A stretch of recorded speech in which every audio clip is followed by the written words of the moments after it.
ఇక్కడికి రావడం, ఈరోజు మిమ్మల్ని కలుసుకోవడం, మీ అందరితో మాట్లాడడం చాలా అదృష్టంగా భావిస్తున్నా. తప్పకుండా మీ సమస్యలు ప్రభుత్వం దృష్టికి తీసుకెళ్తాం. తుమ్మల నాగేశ్వరరావు గారు ఉన్నారు, ఇప్పుడు ముఖ్యమంత్రి గారు కూడా సానుకూలంగా ఉన్నారు. తప్పకుండా చేనేత కార్మికులకు అండగా ఉంటాం. బెజ్జూర్ సొసైటీకి ఒకవేళ నేను కూడా స్టడీ చేస్తాను. కేంద్ర ప్రభుత్వం నుంచి మన బెజ్జూర్ సొసైటీకి ఎంతవరకు సాయం చేయగలుగుతాం, డైరెక్ట్ సాయం ఏమైనా చేయగలుగుతామా, లేకపోతే రాష్ట్ర ప్రభుత్వం ద్వారానే చేయాలా అనేది కొంచెం స్టడీ చేసి తప్పకుండా మీకు అండగా నిలుస్తాం. మా మండలం పేరు పెట్టుకున్న ఈ సొసైటీకి తప్పకుండా మేము ఎప్పుడూ అండగా నిలుస్తాం. మీరు ఏ సమస్య వచ్చినా మా దృష్టికి తీసుకురండి.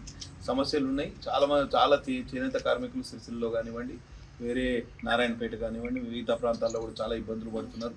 గతంలో కొంచెం బతుకమ్మ చీరల ప్రొడక్షన్ వల్ల కొంచెం లబ్ధి పొందేవాళ్ళు, కానీ ఇప్పుడు బతుకమ్మ చీరల ప్రొడక్షన్ కూడా ఆగిపోయింది.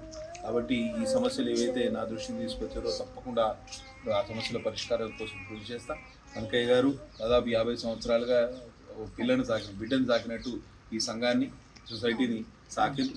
తప్పకుండా వారి మార్గదర్శనంలో ఈ సొసైటీ ఎట్లా అంటే ఈ కళను మనం కాపాడుకోలేకపోతే భవిష్యత్తు తరాలకు మనం ఈ వృత్తి గురించి కానివ్వండి, ఈ ప్రవృత్తి గురించి కానివ్వండి, కళ గురించి కానీ మనం తెలియజెప్పే పరిస్థితి ఉంది. కాబట్టి ఇవి వారసత్వ సంపద కిందనే లెక్క. మన తాతల నుంచి తండ్రికి, తండ్రి నుంచి కొడుకు, లేకపోతే అమ్మమ్మ నుంచి మనవరాలకి ఇట్లా వారసత్వంగా వచ్చిన సంపదను కాపాడుకోవాల్సిన బాధ్యత తప్పకుండా ఉంది. విషయాలన్నింటి మీద అధ్యయనం చేసి తప్పకుండా నేను ప్రత్యేకంగా వచ్చే నెలాఖరుకు ఢిల్లీకి పోయేది ఉంది. నేను కూడా చేనేత జౌళి శాఖ మంత్రి గారితో మాట్లాడతా.